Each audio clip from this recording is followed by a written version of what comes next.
uma das coisas que nós fazíamos na época, logicamente a maioria das grandes empresas fazem isso, médias empresas também fazem, é olhar a saúde financeira daquele fornecedor. Agora, você tem que entender que a partir do momento que ele é seu fornecedor, você também é responsável pela saúde financeira dele. Sim. Quanto mais você apertar esse fornecedor para que ele te dê um preço mais baixo, né, maior é o risco de você um dia não ter mais esse fornecedor. As Exatamente. empresas muitas vezes não olham por essa característica, mas precisa olhar, porque você quer algo duradouro, né? Ou você quer ganhar alguma coisa num limite muito pequeno de tempo, né? Então, hoje, ainda bem, muitas empresas têm esse conceito.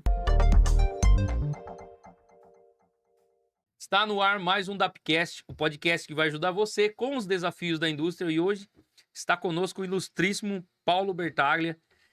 Paulo, prazer tê-lo aqui conosco. Foi difícil trazê-lo, mas está aqui no Dapcast. Fique à vontade para se apresentar para o nosso público aí.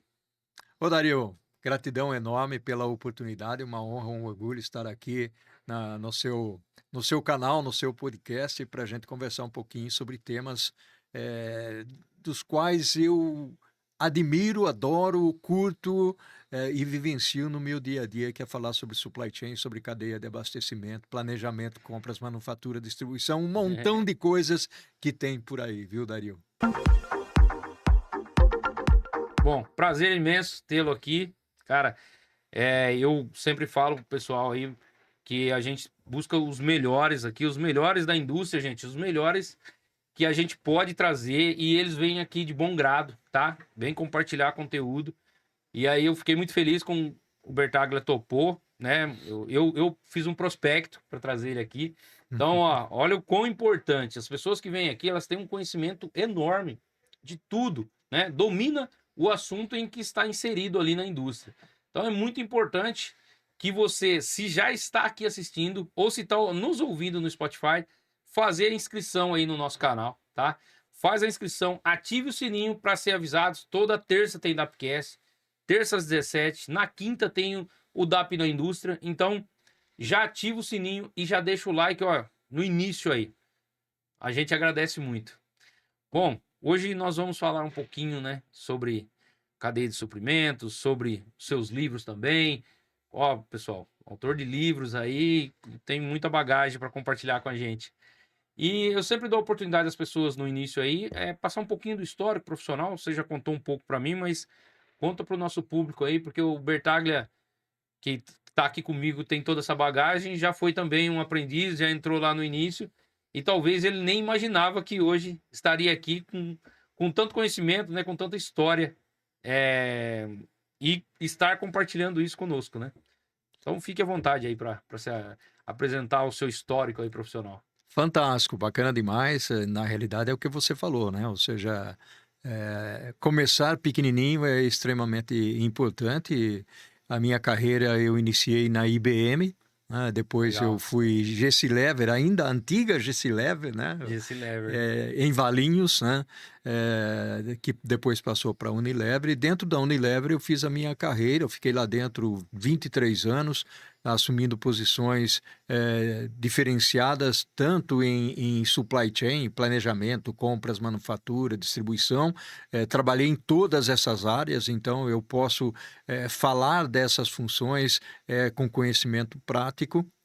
E, logicamente, eu passei por algumas outras áreas, tipo tecnologia, da informação, vendas. Conheço todos os países da América Latina, eu viajei pela Unilever, depois alguns países do mundo, e isso fez com que eu me cansasse um pouco de tantas viagens e partisse para um outro desafio. Eu fui para a HP, e na HP eu tive uma experiência incrível, já era mais consultoria nesse caso, principalmente na área de vendas. Mas também comecei a viajar muito, né? Eu conto uma história aqui, eu daria fazer um bate-volta para a Índia, não é todo mundo que faz, eu já fiz, né? Então, Ah, são 36 horas de voo, né? Só para ir, mais 36 para voltar, e eu fui lá, passei uma noite e voltei, né? nossa. Então, mas eu já fiz isso, e aí em em 2010 eu resolvi partir para o voo solo, montei a minha empresa, hoje eu tenho a minha empresa abertas. Eu gosto muito de rede social, né? Então eu tenho o meu LinkedIn, eu tenho o meu Instagram, gosto de escrever, eu tenho os meus livros, eu escrevi 15 livros, né? Poxa vida. Dos quais 2 deles estão aí no mercado voando, né? Que é um livro sobre supply chain. O nome é Logística e Gerenciamento da Cadeia de Abastecimento, que foi produzido pela Saraiva em 2003 e agora está na 4ª edição, né? A última edição saiu em 2020, mas continua muito atual. E há 1 ano e meio atrás eu coloquei no mercado um livro chamado Supply Chain, Logística e Liderança, O Futuro é Hoje, onde eu faço uma compilação dos meus textos, meus conteúdos muito voltados para a supply chain. Gosto muito, dou aula, né? Eu gosto muito de disseminar o conhecimento e eu tenho meu canal Prosa com Bertalha também, Muito bom. onde eu faço o voluntariado, né? O voluntariado da educação. Então, me dedico 20 a 30% para fazer esse voluntariado. Daí, esse é o Paulo Bertalha em resumo. Beleza. Nossa, muita coisa. E o canal, pessoal, o canal Prosa com Bertaglia aí é muito. É Bertalha? Você fala Bertalha, mas Tá. escreve Bertaglia, Ah, tá. Então né? é Bertalha. É. Tá. Aí, gente. O canal Prosa com Bertalha é muito bom, tá? Muito bom mesmo. Eu assisto conteúdos lá. E, cara, eu sou um cara que também gosto de estudar e ver e tal. E quanto mais conteúdos a gente vê com pessoas como vocês e outros profissionais assim, a gente confirma o que que estávamos falando sobre o LinkedIn, né? Que é um ambiente ali de troca de informação, que as gerações mais novas, né, deveriam consumir mais conteúdos por ali, né? Que são conteúdos relevantes. E até por ali você encontra canais, por exemplo, canais bons do YouTube, né? Porque no YouTube, cara, tem muita coisa, né? Tem muita coisa. Então, se você vai pelo LinkedIn e alguém indica um canal ou indica, né, um nome que tenha conteúdos ali na rede social, já ajuda muito, né? Ajuda muito nessa fase aí, né?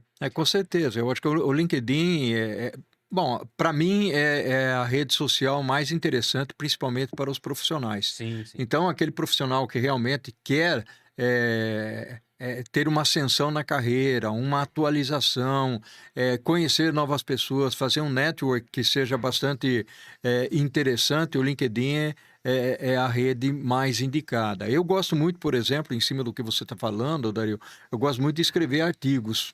Sim, sim. Escrever artigos, fazer postagens mais curtas. Eu criei agora, olha que legal isso, eu criei uma newsletter, né, Ah, lá no bacana. LinkedIn, onde eu uso metáforas, né? Então, metáforas do tipo, você quer ser a cabeça do rato ou o rabo do elefante? Ah, Isso para explicar, você quer trabalhar numa empresa grande, né, sendo um funcionário que se mescla, que se mistura entre milhares de outros, ou você quer ser o cabeça do rato, que é trabalhar numa empresa menor, ou você ser o dono da sua empresa. sim. E eu faço sempre uma comparação, uma metáfora com animais, né? Então, essa newsletter já está lá com meia dúzia de artigos, e até o pessoal que me apoia falou o seguinte: Paulo, vamos buscar 300 inscritos, né? Falei, bacana, 300 inscritos para uma newsletter, né? Nós ultrapassamos 8.000 inscritos, né? Puxa vida. E começamos agora, é bem recente, e com certeza deve crescer bastante. Então, é o que você está falando, ou seja, logicamente você tem outras redes sociais, Facebook, Sim, Instagram, sim. TikTok, né? Eu prefiro o LinkedIn, estou no Instagram também, no Facebook também, mas o LinkedIn é a minha rede social preferida, até porque eu consigo. YouTube, né? O YouTube também, Sim, o exatamente para YouTube é. colocar os vídeos. Mas são redes onde eu consigo, de certa forma, divulgar o meu trabalho e também educação. Falando do YouTube, eu tenho hoje mais de 1.000 vídeos no canal. tenho 640 prosas gravadas, todas com pessoas diferentes, né? Legal. Não repetir pessoas. Você faz uma por semana, duas? Uma por semana, tem as lives também, eu também Tá. faço lives, né? Toda quinta-feira à noite eu faço as lives, trazendo executivos e executivas, eu dou espaço para todas as pessoas, e aí a gente fala de compra, sustentabilidade, supply chain, liderança, uma série de coisas. O canal é bem eclético, logicamente, o foco é o mundo corporativo, Sim, sim.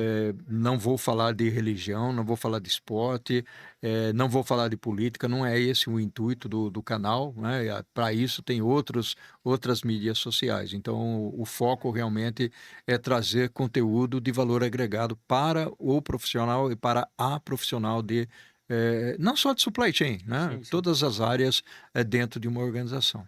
Eu falando né, não querendo falar, mas já falando de supply chain, hoje em dia a gente vê um investimento, né, maior no quesito de informação para esse setor, né, porque muda de empresa para empresa, né?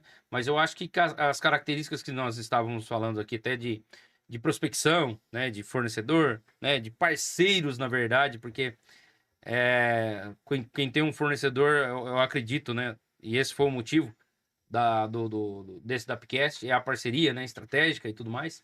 Mas quando a gente fala desenvolver fornecedor, eu acho que a gente teria que falar assim, pô, vamos desenvolver parceria, porque como nós somos, né, fornecedores, a gente vê assim, tem que ser uma política ganha-ganha.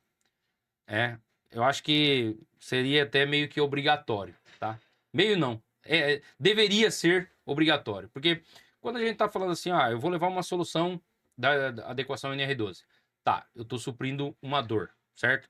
Então eu tenho lá uma demanda que o Ministério do Trabalho pede para adequar as máquinas e a norma ISO 45001 também, né? E por aí vai. Tá, mas eu não tô levando. O que que eu tô levando? Só essa adequação e um papel? Não. No caso da DAP, a gente leva o quê? Cara, a gente leva toda uma consultoria. A gente quer que o cara compre da gente? Claro que quer. Mas eu quero que compre de forma estratégica, né?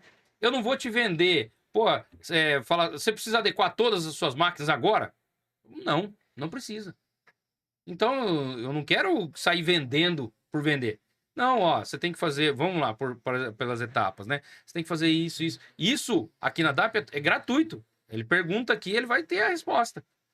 É nisso que a gente começa a construir essa parceria, né? Com o comprador, com o solicitante ali. E vai falando para ele, fala, ó, você precisa fazer lá a apreciação de risco, que é a primeira etapa, depois você vai fazer um plano de ação, um cronograma, tal. Aí depois você começa a fazer as máquinas, que é essa a parte que a gente mais, vamos dizer assim, um modelo de negócio nosso que mais tem volume, né, de venda.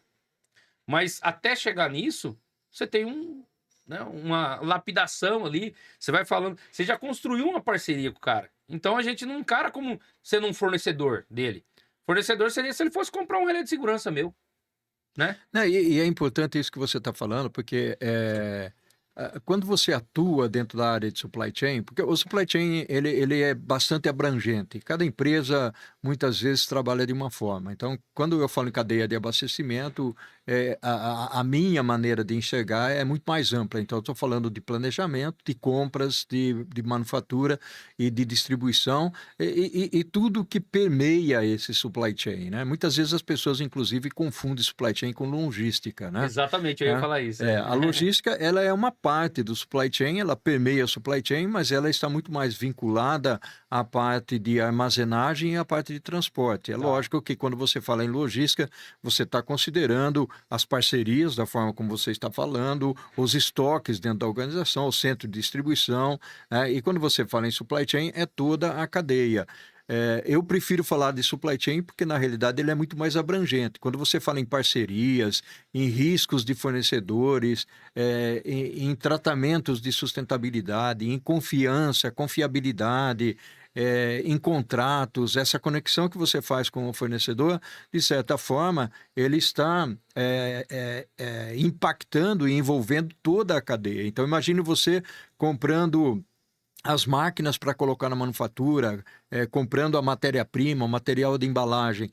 Você tem que confiar, você tem que ter uma parceria estratégica com esse fornecedor. Eu acho que a gente pode até explorar um pouco mais esse assunto, porque a partir do momento, e eu gostei da expressão que você usou, ganha-ganha, é uma Sim, sim, expressão sim. que a gente usa há muito tempo, mas ainda é pouco praticada, né? Porque na realidade ainda existe o estressar na negociação, né? Vamos apertar um pouquinho para ver se ele reduz o preço. Um lado ganhar mais. Exatamente, né? É o lado Trump, né? O Trump que pensa assim, né? E na realidade, o ponto aqui na minha cadeia de abastecimento, para eu ter uma cadeia fluida em termos de manufatura e distribuição, para eu levar o produto para o cliente que fica lá do outro lado, eu tenho que ter uma cadeia que esteja muito bem estabelecida, ou seja, eu tenho que ter fornecedores confiáveis, fornecedores que me entreguem materiais, me entreguem produtos dentro das especificações, máquinas dentro das especificações, porque se isso não acontecer, se isso não ocorrer, eu posso ter um produto ruim, eu posso ter máquinas paradas que vai me atrasar a produção e, portanto, eu não vou atender a necessidade do cliente do outro lado, né? Eu vou gerar uma insatisfação do cliente e a minha cadeia, de certa forma, é penalizada. Então, esse é um ponto interessante dentro desse conceito da parceria, da relação do fornecedor, como é que você escolhe o fornecedor, né? Existe um conceito chamado o sourcing estratégico, o procurement, né? Procurement, E a compra efetivamente realizada, que é a aquisição. O sourcing é você procurar. Onde é que está esse fornecedor? Ah, tá bom, eu vou construir uma fábrica nova, preciso comprar máquinas. Quem que vai me fornecer essas máquinas, né?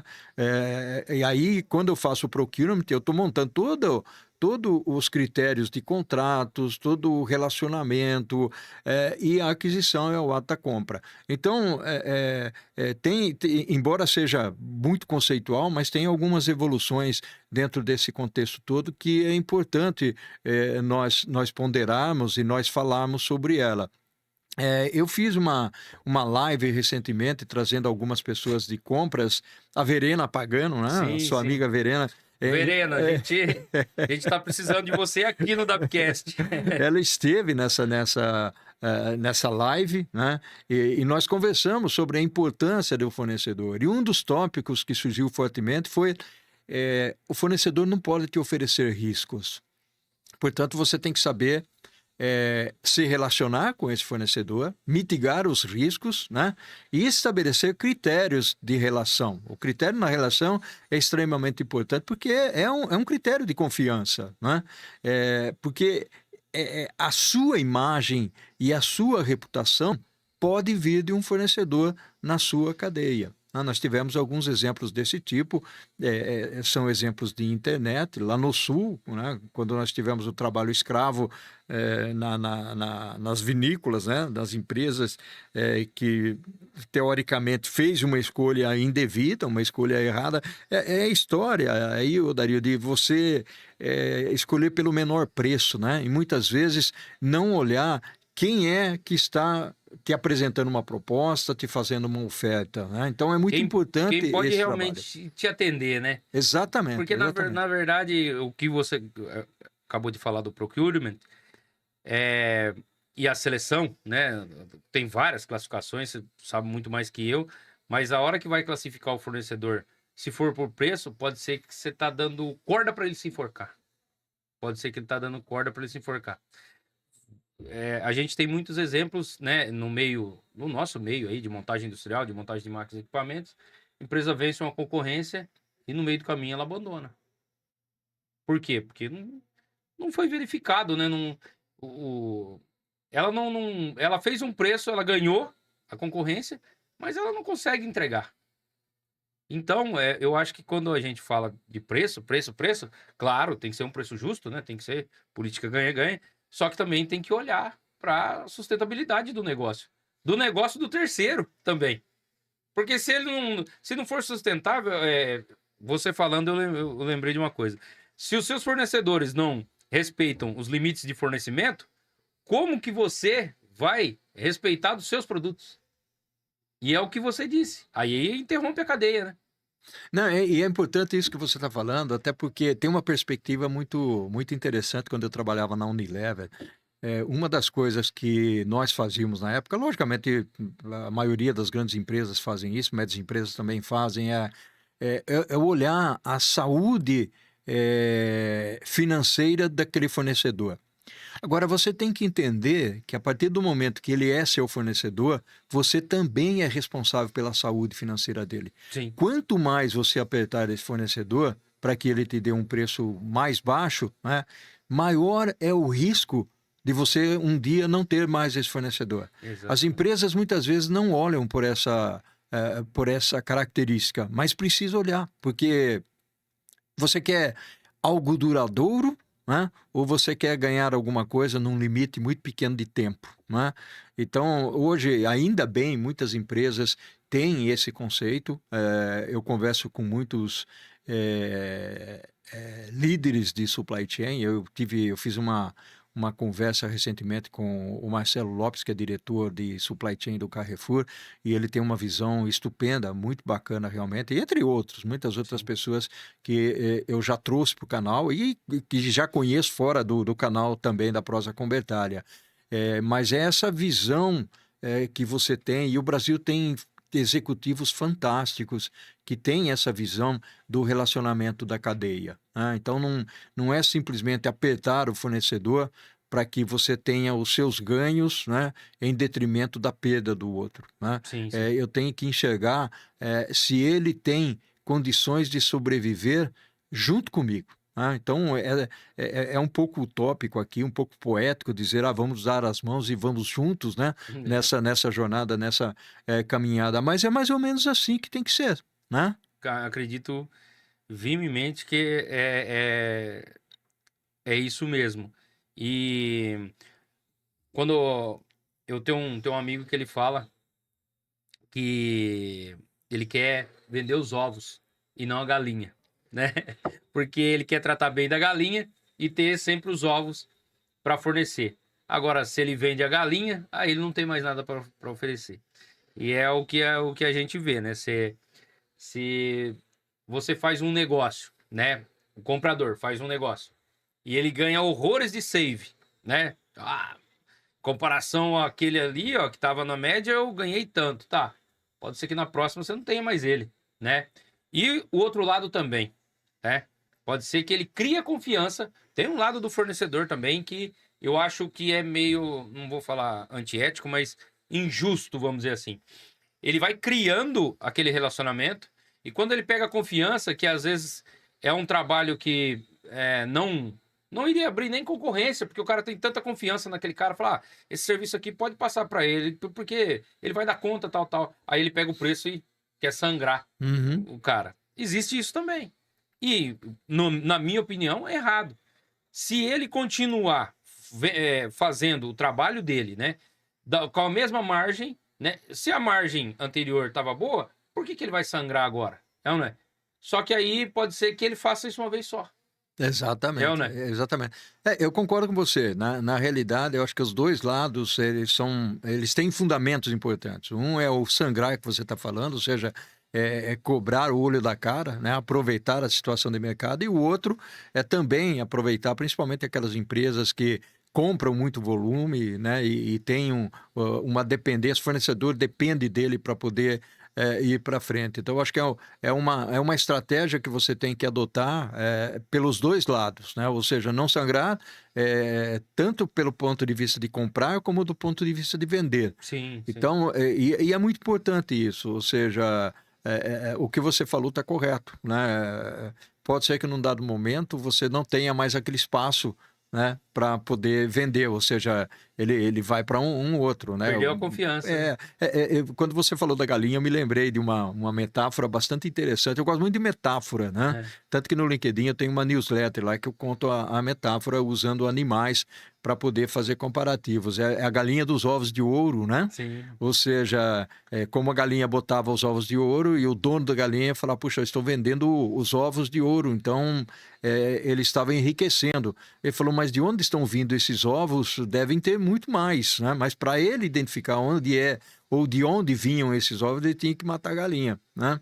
E aí, matando a galinha, ele perdeu os ovos de ouro dele, porque aí já não teve mais geração.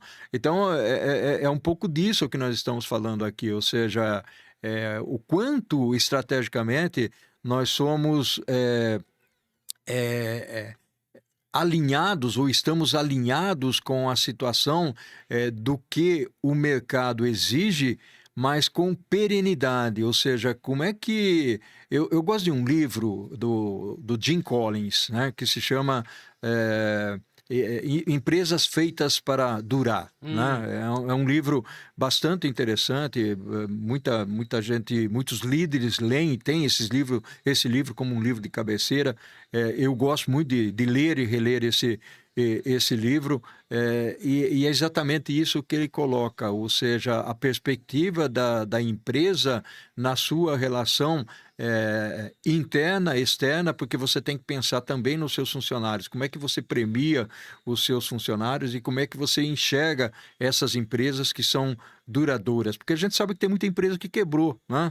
Tem a Kodak, tem a Sim. Blockbuster, tem um monte de... E como é que empresas centenárias, e aqui eu vou citar a Unilever de novo, porque eu trabalhei na Unilever e tenho uma baita de uma admiração, mas a Unilever, Procter Gamble, 3M, IBM, são empresas centenárias, empresas que cresceram, sempre foram grandes e empresas que se mantêm ainda no mercado, porque Sim. elas se inovam, se renovam, se reinventam.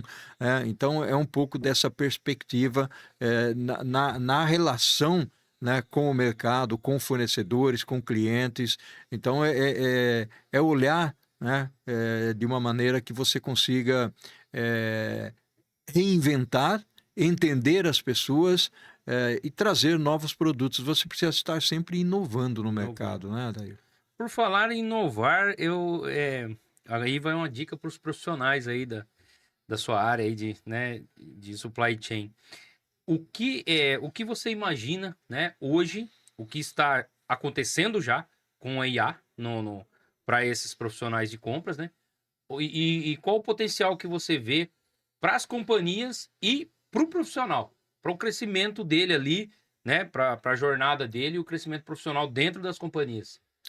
É uma pergunta bastante interessante, ela é abrangente, logicamente. A minha Sim, resposta é a sim. seguinte: a IA veio para ficar. Esse é o primeiro aspecto. Sim, sim. Então, assim como a internet lá atrás, né, lembra do Netscape, né? É coisa bastante antiga, mas a internet veio para ficar. Agora, com que marca, a gente logicamente não vai saber, porque Sim. é um mercado que está em franca evolução. Então, hoje nós temos aí o Gemini, temos o ChatGPT e outros, né? Nós temos mais de 8.000 aplicativos utilizando inteligência artificial.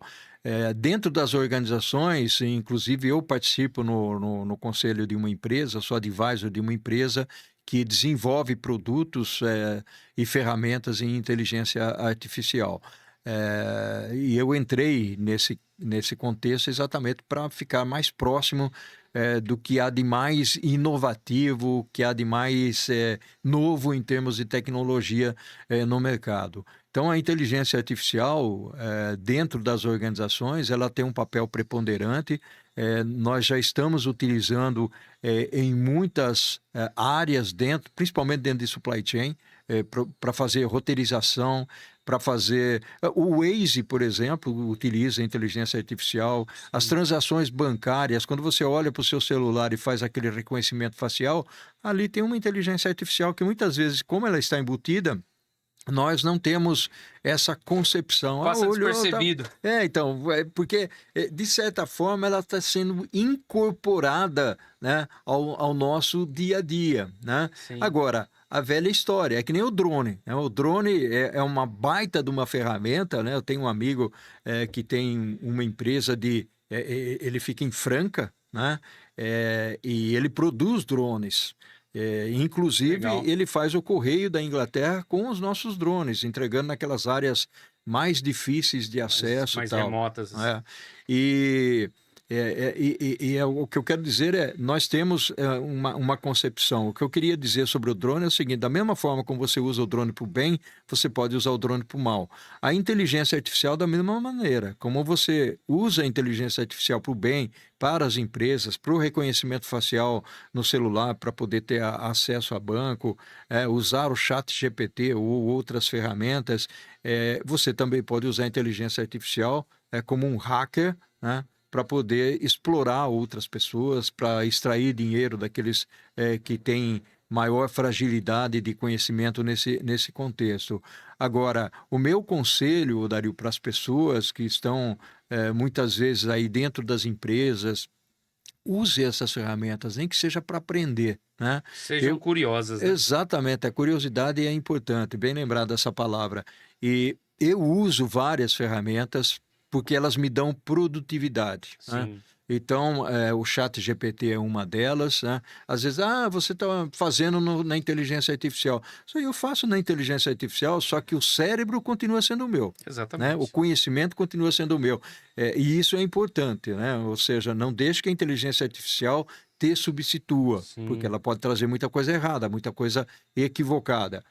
E traz, né? E sim, traz sim. realmente. E eu utilizo apresentações. Para fazer apresentação, eu penso, eu preciso montar uma apresentação, porque eu dou aula e faço palestras também. E ao invés de ficar um dia todo montando a apresentação, eu coloco a ideia lá no Gama, né, Gamma, e peço para ele o seguinte: com essas ideias que eu estou colocando aqui, me monte uma apresentação. Nem sempre fica do jeito que eu gosto, viu, Sim, Dari? Daí eu vou dar um tapa, mudar lá sempre no tem os PowerPoint, ajustes, né? isso. Mas veio para ficar, eu acho que isso é importante. A inteligência artificial, ela, em alguns casos, em alguns, na maior parte, ela vai ser um divisor de águas, né? E eu acredito assim, se a pessoa deixar para muito mais tarde, aí vai acontecer o que o pessoal tá falando no LinkedIn. Você não vai perder o seu emprego para IA, mas vai perder o seu emprego para uma pessoa que trabalha com IA, Exatamente. né? E aí a pessoa fica com medo com aquela coisa que é novo, tal, tal, mas aí vou citar um exemplo. Tem muita gente da programação de CLP, por exemplo. Programação de CLP nunca vai. Cara, estuda IA. Vai chegar. Vai chegar. A cabeça vai ser sua de programador, mas a operação vai ser da IA. Então, você pode. O que você falou, né? Você trabalha muito mais no estratégico do que no operacional. Você deixa o operacional para o assistente GPT lá, para o seu chat GPT fazer. Então você dá a ideia para ele. Ó, eu tô pensando em fazer assim, assim, assim, assim, né? Então construa isso aqui para mim. Tá, ele vai lá e constrói. É uma coisa, né? É a mesma coisa que você fosse desenhar uma casa, né? Ó, o arquiteto desenhou a casa. Tó, agora uma empresa vai lá e constrói aquilo lá, materializa, né? E eu acho que cada vez mais, não só para a área de compras, cada vez mais vai ser necessário isso aí nas áreas. Pra você ter uma ideia, a nossa empresa aqui, nós temos acho que 45 colaboradores, certo? É uma empresa de pequeno a médio porte, né? Para o nosso nicho, que é engenharia, montagem e tal. Nós temos aqui já um assistente que a gente está desenvolvendo, assistente GPT a gente chama, com IA generativa, tá? Para setor de marketing, orçamentos e planejamento e vendas, né? Esses são criados pastas lá e tudo mais, Uhum. e cada um tem o seu ambiente lá. Tinha gente que, cara, aqui que nunca tinha ouvido falar de IA, mas aqui a gente implementou no processo, ensinou e tá tocando. E as pessoas, assim, conseguem produzir muito mais. Conseguem, cara, aquelas tarefas rotineiras, mais chatas, mais, sabe, a parte ruim do processo, cara, a IA faz. E ela não reclama. Não, e esse ponto que você está falando, ele é extremamente importante, porque muitas vezes as pessoas têm essa preocupação que você falou: puxa vida, eu vou perder o meu emprego para o robô, né? Sim, Lá no chão de fábrica, eu vou perder o emprego para IA. E realmente nós precisamos. A educação nesse contexto é importante. Nosso cérebro nunca vai ser substituído, porque somos nós que programamos a IA, né? sim, Agora, essa programação de muitas coisas, de aplicações tal. Olha, vamos trazer o exemplo da medicina, né? Hoje a cirurgia A IA pode fazer cirurgia, né? E com uma precisão muito maior do que qualquer cirurgião, né? Sim, sim. É lógico que ele tem que estar ali. Carros autônomos que são, né, que se deslocam automaticamente, é a IA que, de certa forma, está por detrás disso, trabalhando dentro desse contexto todo. O que eu costumo dizer, eu até criei um slide certa vez, e eu preciso até dar uma melhorada nele, porque 2, 3 anos hoje passa muito rápido e a coisa evolui. Mas qual que era o emprego do futuro com a presença de IA? Né? Tá. Ou seja, o que vai mudar para a gente? Onde nós utilizamos os nossos braços, eventualmente pode ser que a gente seja substituído. Né? É um movimento híbrido, né? Sim. Isso não vai acontecer da noite para o dia.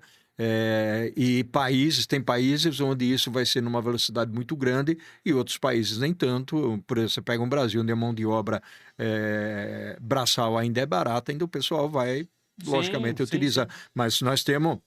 Para cortar cana, você pode usar um caminhão autônomo, ao invés de você estar utilizando aquele monte de gente, né, na sazonalidade, para poder fazer esse corte de cana. Mas ainda continua mais barato você contratar essas pessoas para fazer isso. Mas está mudando. Então, como é que vão ficar essas pessoas? Né? E aí eu queria trazer uma atenção, até pelo lado da educação, que é o nosso mote aqui dentro Sim. desse podcast. O setor público precisa se preocupar com isso. Né? Como é que eu preparo as pessoas para esse novo mundo que vem por aí? E não deixar que as pessoas, por si só, estejam se preocupando com elas. Porque muitas pessoas, né? Você, eu, nós temos um pouco essa visão. Sim, Se sim. eu não for por aqui, amanhã eu vou ser um obsoleto. Né? Exatamente. Mas tem muita gente que nem imagina que isso pode acontecer. Ela não sabe nem o que é ser obsoleto, entendeu? A água tá ali, né? Ah, não, amanhã eu aprendo a nadar. É isso? É ou não é? É. Né? Então, esse é um ponto interessante. Logicamente, eu não gosto muito de entrar no mérito de questão política, mas eu acho que é uma política pública que precisa ser adotada com muita seriedade. Né? Ou Sim, seja, sim. eu até trago um exemplo aqui. Eu só não vou dizer qual foi a universidade, mas eles me procuraram para eu montar um currículo, né? Uma ementa, vamos dizer assim, para um curso avançado de logística. E eu falei o seguinte, por que ao invés de dar um curso avançado de logística, você não dá um curso de supply chain? Ele falou, porque o MEC não deixa. Eu falei, puxa vida, então vamos montar o curso avançado de logística. Aí eu coloquei, né, algumas disciplinas de inteligência artificial, tecnologia aplicada à logística, alguns conceitos bastante, não futurista, não vamos chamar de futurista, mas vamos chamar de alguma coisa que as empresas já estão adotando hoje. Não foi aprovado. Não foi. Não foi aprovado porque eu tinha montado alguma coisa que era um pouco além da realidade presente, né? Mas o ponto é o seguinte, é que as pessoas que aprovam isso, Dari, são pessoas que não estão atualizadas. Isso é que me preocupa bastante, entendeu? Exatamente. E são pessoas, aqui não é uma crítica, tá, gente? Mas eu acredito que as pessoas que são concursadas, que trabalham no meio público, ela não deve entrar na zona de conforto, tá? Porque talvez o cargo, talvez a estabilidade traga isso, né? Aquela coisa de, não vou aprender sobre certo assunto, porque isso aí, cara, não vai mudar nada pra mim, eu vou continuar no meu cargo. Isso impacta em outras pessoas. Talvez é essa pessoa que tem essa mentalidade que não aprovou o seu Com a sua certeza, grade com curricular, certeza, com entendeu? certeza. Sua grade curricular não foi aprovada porque essa pessoa não tinha uma preparação específica para isso. Então, isso é muito preocupante mesmo. Na iniciativa privada, de um jeito ou de outro, vamos falar, o capitalismo, né?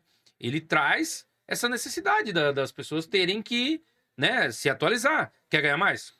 Quero. Então, estuda, vai atrás, né? Vai atrás do novo, tá? Não tô falando que o pessoal concursado não estuda. Pô, os caras estudam pra caramba. Pra Até para passar... poder passar no Pô, pra passar na concurso, né? prova, os caras É, dominam o é, assunto, é. né? Eu tô falando que depois, né, que já está no cargo, eu acho que devia ter um.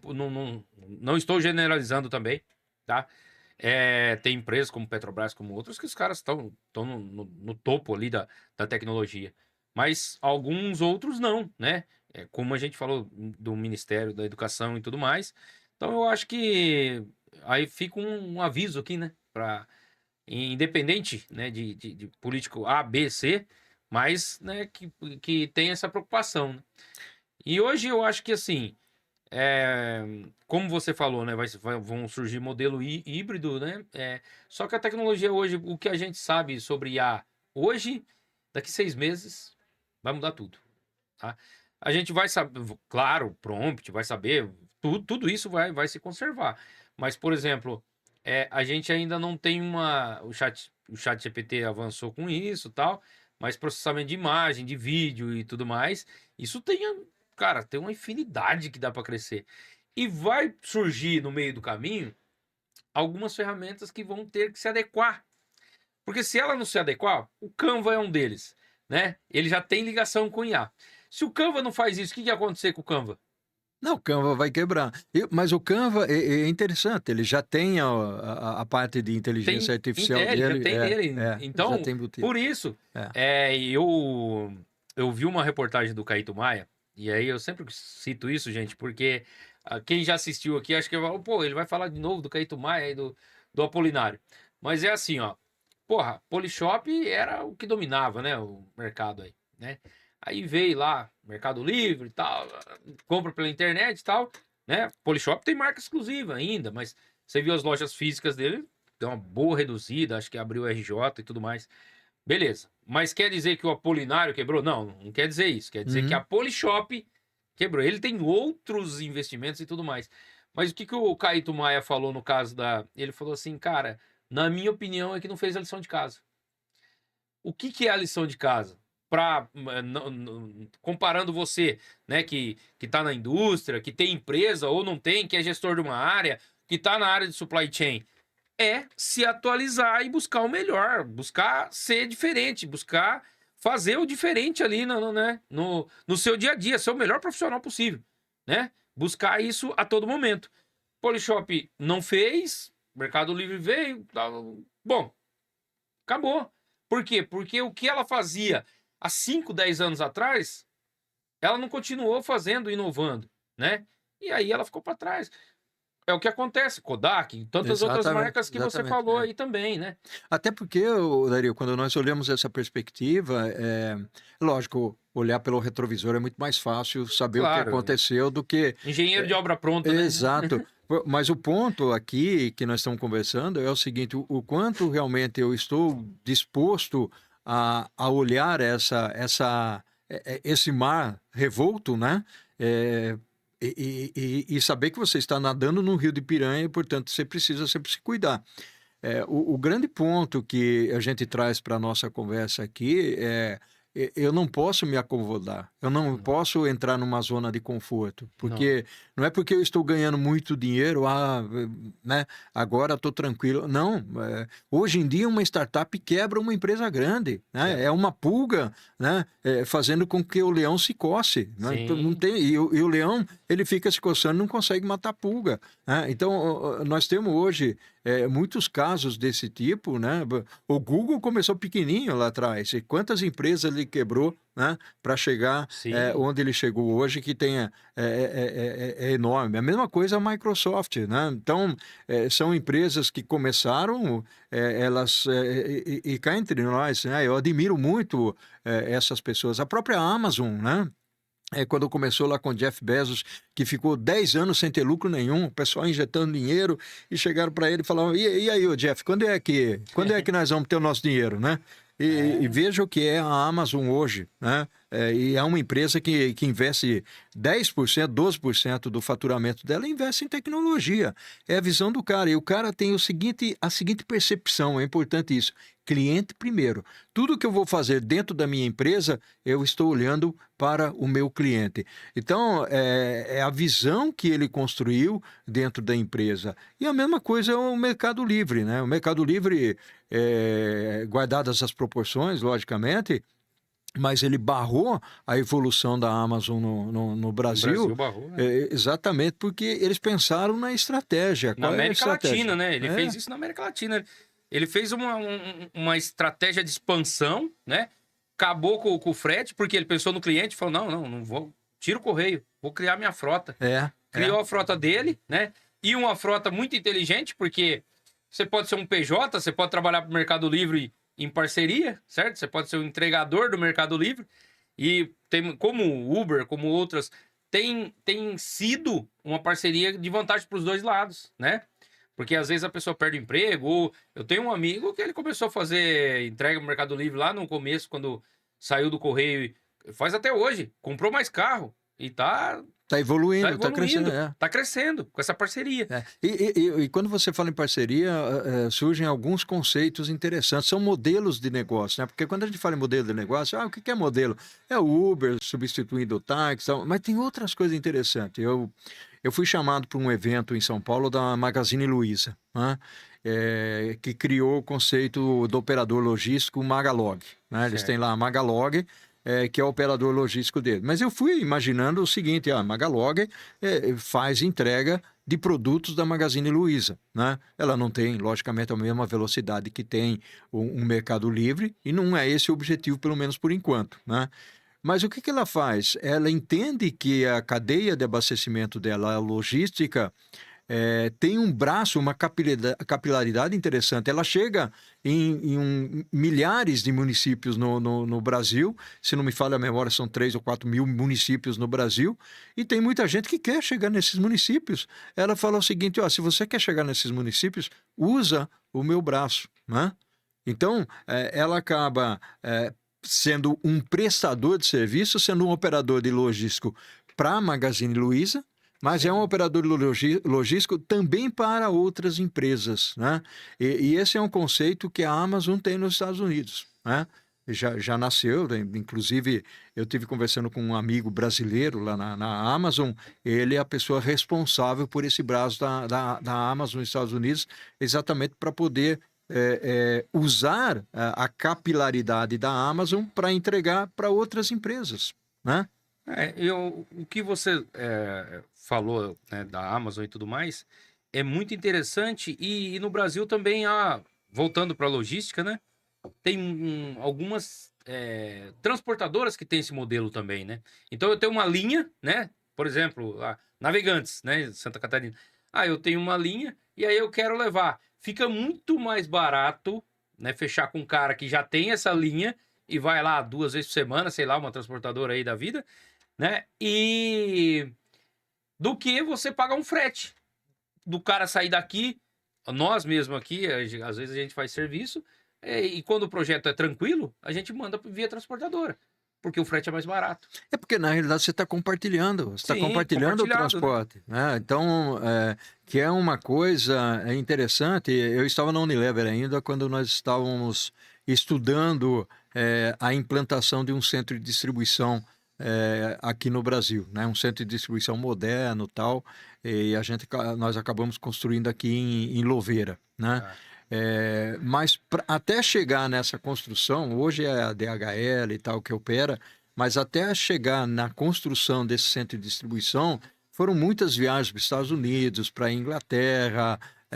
China, vários lugares do mundo para conhecer o que o pessoal tinha de novidade. estudar o modelo ali. Exatamente. E uma surpresa para mim na época foi o seguinte: nos Estados Unidos, a empresa que fazia a operação logística da Unilever era a mesma que fazia da Procter Gamble. Então, para entregar para o Walmart ou para um outro supermercado, o produto da Unilever ia junto com o da Procter Gamble. Aqui no Brasil, nem se imaginava poder, não podia fazer isso, entendeu? Né? Israel e o Hamas, né? Então, hoje mudou um pouco esse conceito. Logicamente, se compartilha a carga. É claro que você tem que pensar nas características, né? Você não vai colocar sorvete junto com sabão em pó, né? Não Sim. dá para fazer essas coisas. Mas houve uma evolução nesse sentido, né? Então, as empresas, de certa forma, elas estão compartilhando o transporte, mas ainda tem muito para evoluir, principalmente num mercado, né? Num sistema, numa matriz de transporte. nossa que é muito desbalanceada, né? Muita concentração no rodoviário, mais de 60%, Exatamente. o ferroviário tem 18, 20%, né? Eu estou dizendo esses ranges de número, né? Até porque depende da fonte, né? Esse número Depende da é região variável. também, né? Exatamente. Então, o Então, quanto é, industrializado ela é, né? e a gente acaba não usando o transporte mais barato, né? Que é a ferrovia, que é a cabotagem, né? A cabotagem ainda está evoluindo um pouquinho. Então, para você ver, quando a gente fala de supply chain, olha quanta coisa que nós falamos aqui. Nós falamos de tecnologia, Sim, nós falamos de modo de transporte, né? De desbalanceamento no transporte, nós falamos de processo, falamos de gente, né? Pessoas que precisam estar mais preparadas. E é isso que é gostoso nessas discussões, nesses debates, porque muitas vezes você acaba entrando para debater, tá bom, qual que é o melhor modelo de negócio que eu vou implantar, né? Ah, o melhor modelo é esse, mas eu tenho gente preparada, tem tecnologia para fazer isso, entendeu? Qual é a sim. melhor maneira de eu movimentar, de eu transportar, né? Então, você precisa pensar de uma forma bastante ampla, né? Que é um pouco daquilo que você está falando. Empresas quebram porque as pessoas muitas vezes não têm a visão, e não é ela que precisa ter a visão. Sim. Muitas vezes ela pode escolher alguém que possa vir conversar com ela, trazer um funcionário, né? Eu me lembro muito bem, né, de alguns líderes que falavam, né? Eu prefiro ter na minha empresa pessoas que são melhores que eu, né? Porque se eu fizer isso, né, a minha empresa vai evoluir, né? Então são muitos. O próprio Jeff Bezos falou isso, né? O Bill Gates da Microsoft também acabou usando essa fala. Então, por quê? É fala de alguém inteligente, né? De alguém que fala por quê, né? A pergunta por quê. Aliás, eu adoro a pergunta por quê, né? Muitas vezes as Sim. pessoas pensam no quê, no como, né? Eu já sou mais por que que eu tenho que fazer isso, né? Por que que eu vou lá? Por que que eu vou fazer um podcast, né? Por que que eu vou mudar a fábrica? Por que que eu vou expandir a fábrica? Por que que eu preciso entender o mercado? Então, primeiro pergunte os porquês. O grande problema do porquê é que quando a gente é criancinha, eu gosto muito dessa expressão, né? Quando a gente é criancinha e pergunta o porquê, o nosso papai e nossa mamãe diz o seguinte: olha, fica quietinho aí no seu Porque é canto. assim mesmo. Ou porque é assim mesmo, ou porque Tá. eu estou assistindo a novela ou o Jornal Nacional, né? E depois a gente conversa. E a criança não, tem que ser na hora, né? Então, só para ilustrar um pouco o que nós estamos conversando aqui, Dario. Sim, sim. Você falou, tocou num ponto aí, eu tenho uma outra fala aqui, mas eu sempre falei que aqui no meu time, eu sempre falei hoje pro time de orçamentos.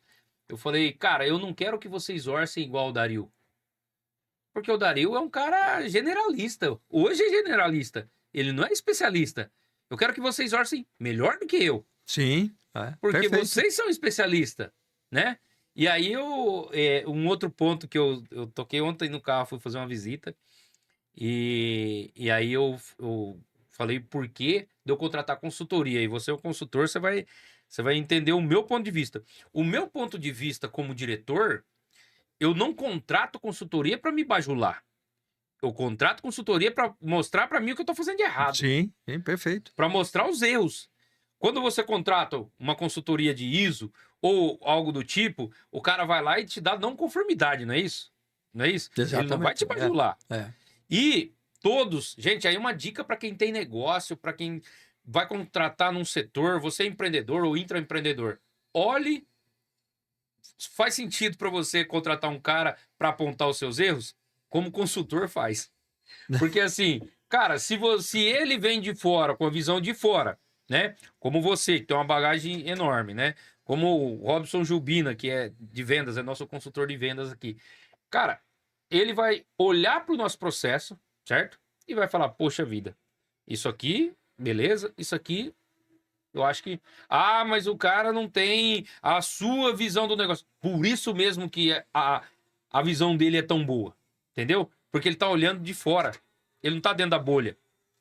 Você, às vezes, como diretor, você fica tão preso, achando que você tá fazendo certo e tal, e os resultados não chegando, não chegando, não chegando, que não adianta. Eu aprendi isso muito tempo atrás, quando eu trabalhava em manutenção, consertar máquina. Você tá consertando a máquina, você é um mecânico de turno, um eletrônico de turno, você tá no turno ali, e não vai, não vai. Chega o cara, acabou de chegar, tá, pegou o carrinho de ferramenta dele e falou: por que que aquela corrente lá tá vibrando? Ah, não, aquela corrente. Aí você já dá. Não, aquela corrente é outra coisa. Não, mas é ela que faz o sincronismo aqui. Hum. Vamos esticar. Depois a gente vê. Aí estica e pum, a máquina sai rodando. Você trouxe um ponto bastante interessante, porque eu costumo dizer, eu faço muita consultoria realmente, né? E gosto da consultoria na linha do que você está falando, ou seja, é apontar os erros, né? E eu tenho alguns casos até para contar. Eu participei de uma grande empresa, um grande projeto no Rio de Janeiro, uma grande organização, não vou citar o nome da empresa, onde o vice-presidente falou para mim: Paulo, eu gostaria que você me desenhasse o mapa de maturidade do nosso supply chain, né? Eu falei: olha, é complicado, vai ser a minha opinião de maturidade. Eu não vou usar a maturidade da Harvard, é a minha opinião sobre maturidade. Eu sou muito rigoroso nesse aspecto, né? E eu mostrei o meu mapa da maturidade para ele e falei o seguinte: olha, aqui você tem os pilares, eu vou dizer para você onde é que você está em cada um desses pilares, tudo bem? Tudo bem, né? E eu fiz depois que eu fiz o diagnóstico na operação, entendi a operação, planejamento, compras, distribuição, tal, né? Era uma empresa de varejo, então não tinha a parte de manufatura. Eu apresentei para o gerente responsável da área. Ele falou: mas se você mostrar isso, eu vou ser demitido. Eu falei: mas Foi isso que você pediu. me venha. Na realidade, quem pediu foi o vice-presidente, né? Ah, tá. Mas, na realidade, eu falei: mas você. Eu estou apresentando para ver se você concorda com isso. Porque é bem interessante esse ponto que eu vou dizer para você. Se você concorda, é uma coisa. Se você discorda, é uma outra coisa. Não, Paulo, eu concordo. Nós estamos nesse estágio de maturidade.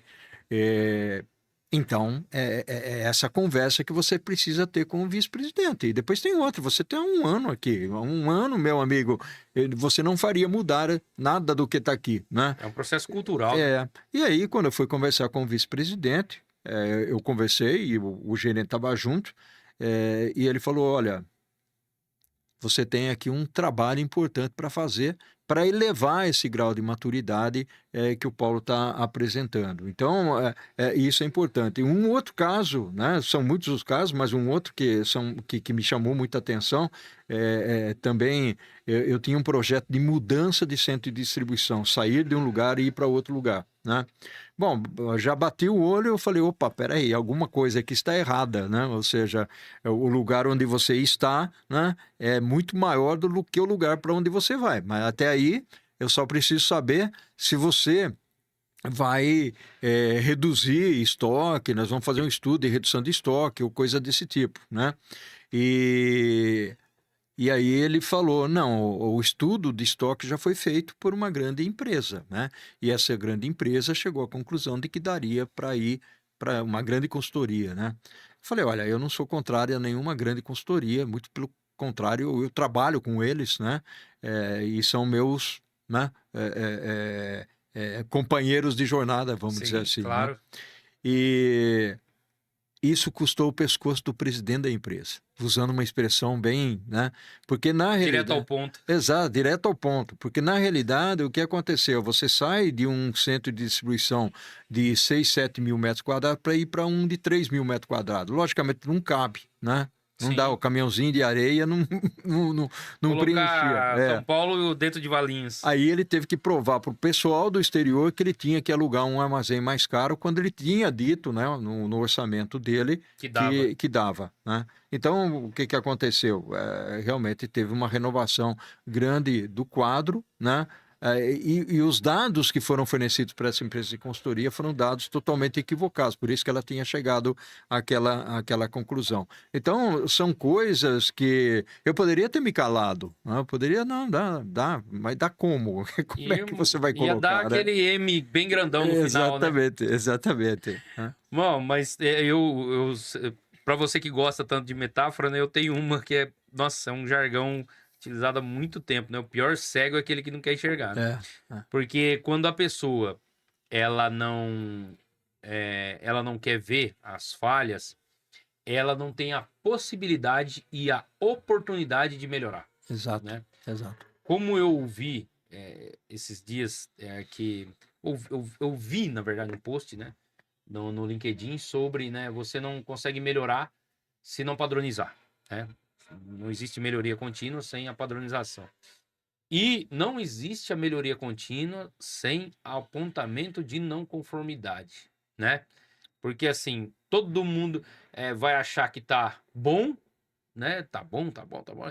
Aí fica aquele pessoal se auto-sabotando. Não, pra que a gente tá bom, a gente tá bem. E quando você vai ver os resultados, não são, né, lá essas coisas. Eu acho importante, e importante para as pessoas também. A gente fala aqui, gente, traz grandes líderes, né, grandes gestores aqui, para compartilhar que é o quê? Esse diretor, né? Esse diretor que, né, ou vice-diretor que perdeu o cargo e tal. Ele tomou a decisão dele em cima de dados não confiáveis, né? Mas ele tomou a decisão, certo? Custou o cargo dele, né? E os gestores, eles vão ter que ter, é, primeiro de tudo, né, uma facilidade de comunicação, né, o engajamento do time e tudo, mas ter dados confiáveis, né, trabalhar com é, o seu poder de decisão com esses dados aumenta muito, né? Aumenta muito. Então, se você é aquele cara que é muito sentimental, tá? Que acha muito. Então, na parte de gestão, gente, na parte de liderança, principalmente industrial, não existe muito achismo e feeling, tá? Tem que ter mais dados e mais decisões embasadas nisso, porque a tendência de dar no final é menor, né? Tem um caso bastante interessante nisso que você está falando, Dario, que eu fiz um trabalho numa grande empresa de alimentos, né? E logicamente tem é proprietária, né? Ela está no conselho e tal. E nós fizemos um trabalho e o diagnóstico apontou que haviam algumas pessoas que não estavam performando, não estavam desempenhando da forma como deveria. E o que nós dissemos foi o seguinte: olha, precisa colocar pessoas, independentemente da idade, mas pessoas que estejam mais abertas à estratégia, à tecnologia, a novos modelos de negócios, processos, mundo digital, transformação, né? E essa pessoa parou no tempo, né? Não, mas veja, faz tempo que ele está aqui, ele trabalha comigo aqui, ele é bonzinho, tal. O que eu falei, olha, ele pode ser bonzinho, só que ele está atrapalhando o seu negócio, né? Bonzinho pra quem, né? E aí ela falou, não, mas ele tem o salário dele, eu quero que ele continue, né? O que eu falei para ela é o seguinte, desculpa a expressão que eu vou usar para você aqui agora. Eu falei, mas já que você quer tanto que ele fique na empresa, pague o salário dele para ficar em casa, né? Ou que ele estude ou faça alguma coisa desse tipo, mas a sua empresa está parando, porque a empresa está, né? Isso está acontecendo nesse momento. A empresa está sendo abalada por pessoas que não pensam diferente, né? Então, se as pessoas não pensam diferente, não são criativas, não são comunicativas, em algum momento essa ponte vai quebrar, né? E aí todo mundo se afoga dentro desse rio. Então, é esse o cuidado que precisa ter. E ela tem essa visão, ela sabe disso, né? Só que sabe, mas mantém a pessoa nessa posição. Essa pessoa acaba obstruindo a subida de outros que querem galgar e trazer contribuições, até porque ele não aceita as contribuições. Então, nós estamos trazendo alguns exemplos aqui que são exemplos do cotidiano, são exemplos Sim, que acontecem em reais. todas as empresas, são reais, né? São Sim, fatos sim. que acontecem nas organizações, né, Dario? É. E contra fatos não há argumentos, né? Então, Exatamente. cara, é a realidade da indústria, a realidade do supply chain, a realidade da engenharia. Eu tenho casos que eu ouvi de um consultor, né? Eu tinha isso comigo, né? Eu falava, a pessoa. Por isso que eu falei, bonzinho pra quem? Tá? Ah, ele é bonzinho, bonzinho, tudo bem, ele é bonzinho pra quem? Ele é bom pra empresa? Uhum. Porque quem paga ele é a empresa. ele tem que ser bom para a empresa. E eu vi uma mentoria, né? Na verdade, não foi nem consultoria, foi uma mentoria que a gente passou e abriu meus olhos para algumas coisas, né? Porque às vezes o que você falou para ela, falou, então muda ele de cargo, paga o salário dele, né? E só não deixa ele, né, impactar nos resultados da empresa, porque a empresa ela precisa sobreviver, ela precisa gerar lucro, ela precisa pagar os fornecedores, né? A engrenagem precisa girar. E às vezes uma coisa sentimental, uma coisa assim, você fica com um colaborador ali sem performar. É ruim para a empresa e é ruim para o colaborador. Não, Porque, e tem um ponto interessante dentro disso que você está falando, porque na realidade as pessoas vão embora. sim, As pessoas boas que ficam descontentes vão embora. vão embora. Né? Nessa condição, quem fica são as pessoas que estão acomodadas, tranquilas, né? São fiéis à empresa, não significa que são pessoas que desempenham bem, né? Sim, Porque essa questão de fidelidade também é um negócio questionável. Você tem que você é fiel à empresa até um determinado ponto, ou seja, é uma relação de troca, né? com certeza. É uma É relação igual de troca. casamento. Você traz a solução para a empresa te remunera financeiramente, te dá alguns benefícios, ou coisa desse tipo que todos nós conhecemos muito bem. E hoje, principalmente hoje, que as pessoas que ficam descontentes na função, elas buscam outro lugar. Outras E tem oportunidades. muitas, eu faço mentoria para algumas pessoas, tem gente que sai sem ter emprego, sem ter para onde ir, pede demissão. Né? Um grande diretor executivo, amigo meu, recentemente, ele falou: Paulo, eu estava descontente. Né? Ao invés de procurar um emprego enquanto estava empregado, eu simplesmente pedi demissão. E já tá empregado, tal, né? Ele ainda continua fazendo a mentoria comigo, mas são as pessoas boas que não têm medo do mercado, né? E confiam em si, sabem do potencial que elas têm, né? Então acabam indo tomando uma decisão desse tipo. Então é importante a gente avaliar. Eu gosto muito da inteligência emocional, né? De falar Sim, sobre inteligência emocional, empatia, relacionamento, feedback, comunicação, né? Ou seja, entender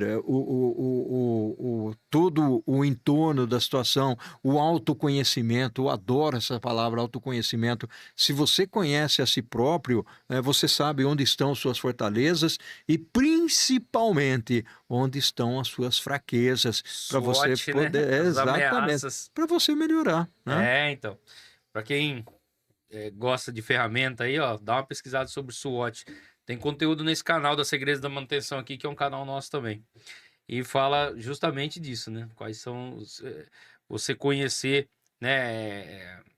É claro, ferramenta é aplicada para o modelo de negócio, para o setor, mas você pode fazer aí uma analogia ao ser humano, né? Se Sim, você sim, consegue. Eu tinha uma coisa comigo quando eu era de manutenção, que era assim. Eu não gostava de fazer certas tarefas, né? Não gostava. O primeiro cargo meu foi de mecânico de manutenção, né? Técnico mecânico. E aí tinha alguns serviços, cara, quando ia mexer em unidade de tinta, nossa, eu ficava louco de raiva. E às vezes tinha parada de manutenção justamente nisso. Então aquele dia era ruim, ruim demais para mim, porque eu tinha que fazer manutenção lá. Eu passei a falar, cara, eu vou ter que gostar disso aí, porque quando eu gosto eu faço bem. Então, cara, aí eu chegava e já dava, pegava o macacão, tinha aqueles macacão Tyvek, sabe? Você vestia o macacão por cima da roupa ali, eu já saía. Aí o que que eu fazia, cara? Eu limpava bem as peças, dava um trato. Eu comecei a gostar. Então, é... o que eu não gostava? A tinta, entendeu? Mas eu gostava da mecânica de mexer ali. Então, eu comecei a fazer isso.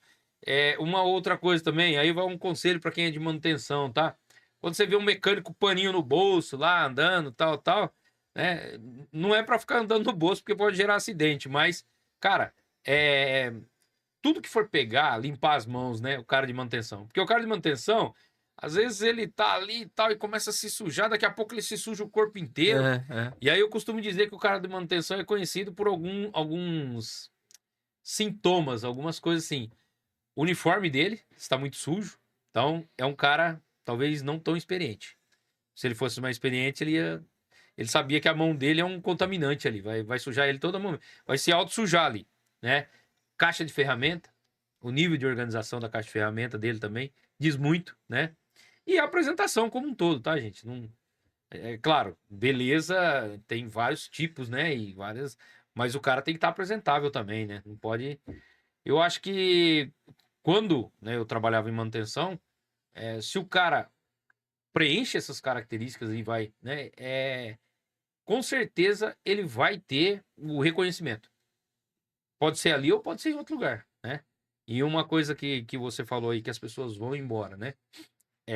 A gente tem que fazer de tudo, né? Nós, como eu tenho empresa, você também e tal, a gente tem que fazer de tudo para as pessoas ficarem, né? E ficarem felizes, né? Porque infeliz, pô, já basta o casamento em casa.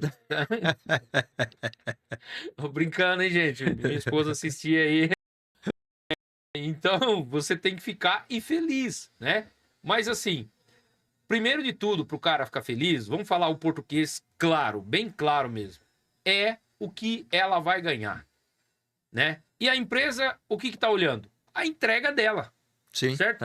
Então, quando ela entregar, eu resolvo um problema desse tamanho, eu ganho, né, por aquela entrega. Ou eu resolvo um problema desse tamanho, eu vou ganhar mais.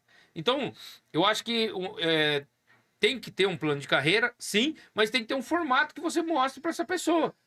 Que não adianta ela entregar assim, que ela vai ganhar assim, né? Então, trabalhar isso na inteligência emocional das pessoas também é um ponto importante.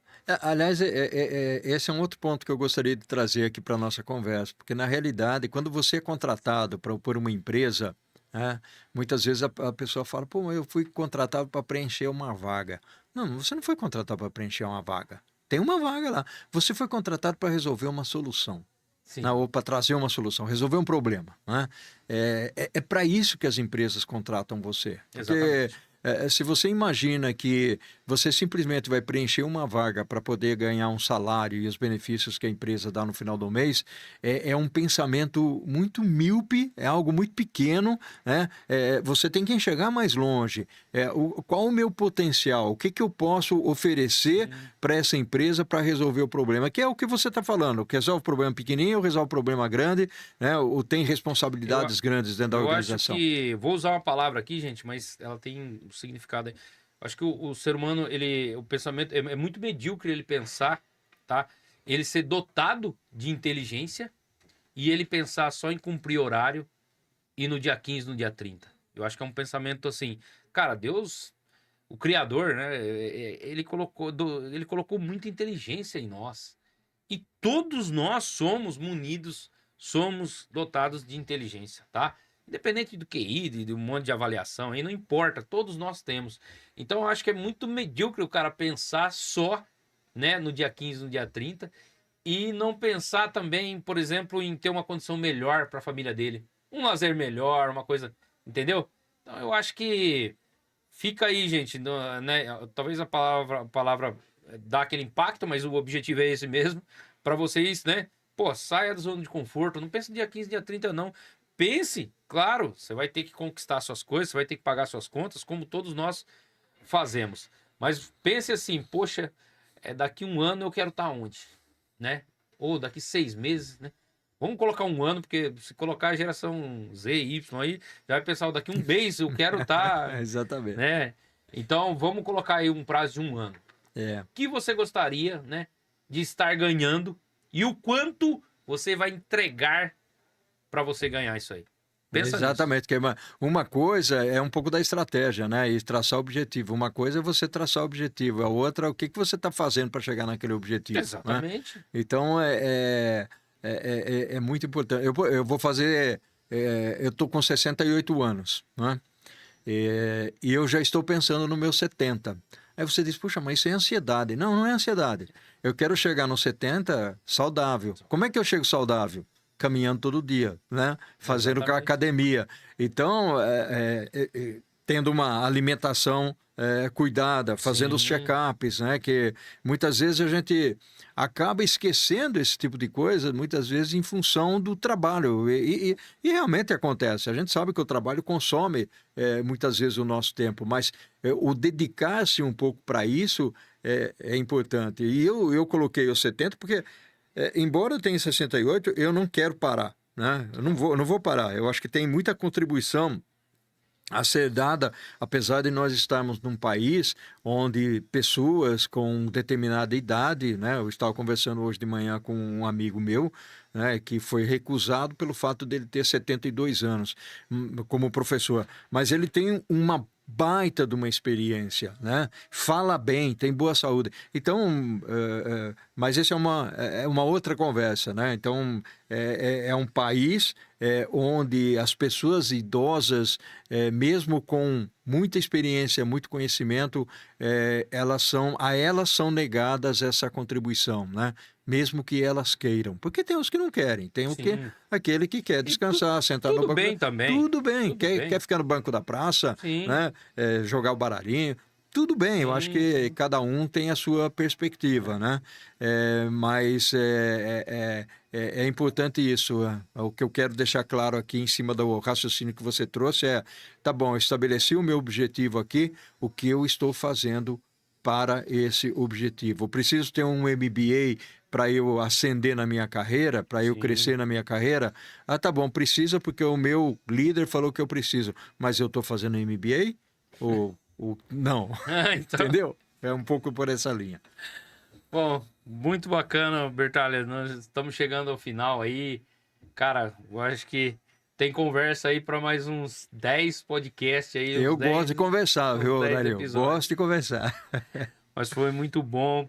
Sempre ao final eu dou oportunidade às pessoas passarem o seu contato. Então, cara, passa os seus contatos, porque eu tenho certeza absoluta que o nosso público aí vai te procurar e vai se inscrever no seu canal também, né? E falar contigo, porque você tem muito conteúdo, muita bagagem, muita coisa boa para ser compartilhada, né? E a rede social e os canais digitais, eles facilitam isso, porque leva aqui, agora com a tradução então do YouTube, Hum. nossa, leva lá do outro lado do mundo, né?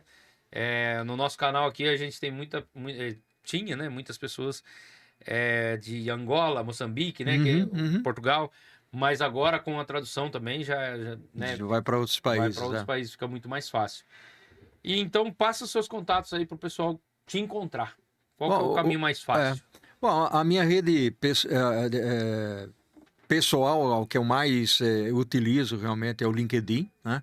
Vocês vão me achar lá como Paulo Roberto Bertaglia, né? Bertaglia, né? Glia. Bertaglia. Como eu estava falando do início, depois eu É, mudei. embora a gente é italiano, né? Parla Sim, sim. italiano, e aí a gente fala Bertaglia, mas escreve Bertaglia. Então o LinkedIn é a minha rede onde realmente eu coloco os meus artigos, minhas postagens, a minha newsletter, fazendo essa metáfora com animais, comparando o mundo corporativo. Então essa é onde eu me aplico bastante, e lá eu tenho mais de 38 mil pessoas que me acompanham, e eu, o ano passado, eliminei 7 mil, né? Porque eu tenho o hábito de cumprimentar no aniversário as pessoas, e aquelas que eu até contratei uma pessoa, ó, a pessoa que eu mandei cumprimento de aniversário durante os 5 últimos anos e não me Não respondeu, respondeu? tira foto, né? Alguns, né, Sim, convidaram sim. novamente, tudo bem.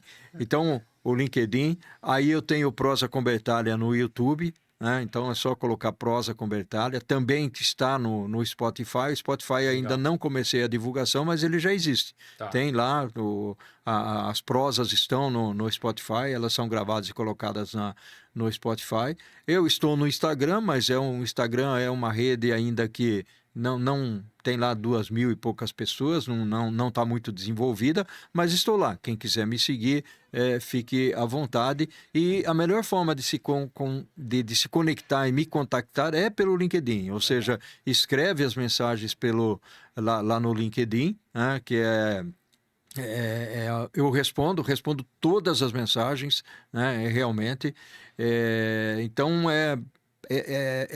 eu tenho a minha empresa de consultoria, que é a Betas, né? É uma empresa de consultoria voltada para supply chain, para estratégia. Eu Tá, faço Bertas, né? Berthas, Tá. Betas, né? Depois o Luiz coloca na tela aí pro pessoal também. Tá bom, bacana. A Betas hoje é uma empresa onde eu faço as consultorias. faço mentorias para executivos, também faço palestras, eu dou palestras para o Brasil todo, né?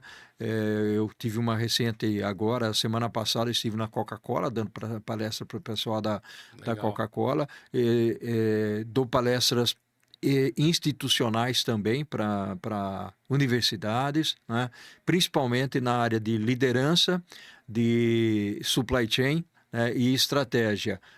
E um pouco que tem, o pessoal está me convidando bastante, inclusive a palestra na Coca-Cola foi essa, é a aplicação da inteligência artificial no mundo corporativo, né? Com o que pode ser feito. É uma maneira de ser criativo e de pensar um pouquinho fora da caixa. Também faço workshops, né? Utilizo Legal. toda a minha experiência, minha bagagem de mais de 40 anos de mundo corporativo aí, para falar de liderança e dar exemplos práticos, né? Essas metáforas que eu crio com animais, tal, falando do mundo corporativo, sou eu mesmo que invento, né? Às vezes eu pego um ganchinho de uma pessoa aqui, né? Tá certo. Mas eu acabo criando o meu conceito. Então, esse é um pouco do Paulo Bertalha e a forma de me acessar. Essas metáforas facilitam a comunicação também, o entendimento, né? E ficam gravadas, né? É Elas ficam verdade. gravadas. É verdade. Ouviu de quem? Ah, do Bertalha. Aonde? Lá no canal Prosa com Bertalha. Exatamente. Obrigado, Paulo. Obrigado mesmo. Foi um episódio muito bom, cara. Muito bom mesmo. Sou bastante grato por você ter vindo aqui, né? E compartilhado todo esse conteúdo com a gente. Gratidão enorme. Se me permite, eu quero usar aqui duas expressões que eu uso lá na Prosa com Bertalha para Fica à vontade. finalizar, né? Que é ao infinito e além, né? Que a força esteja contigo. Né? Também utilizo, que é a de... Legal. Não são minhas, né? Toy Story e Sim. Guerra nas Estrelas. E o que fazemos em vida ecoa na eternidade. Show de bola. Show de bola. Até a próxima, pessoal. Um abraço. Tchau, tchau.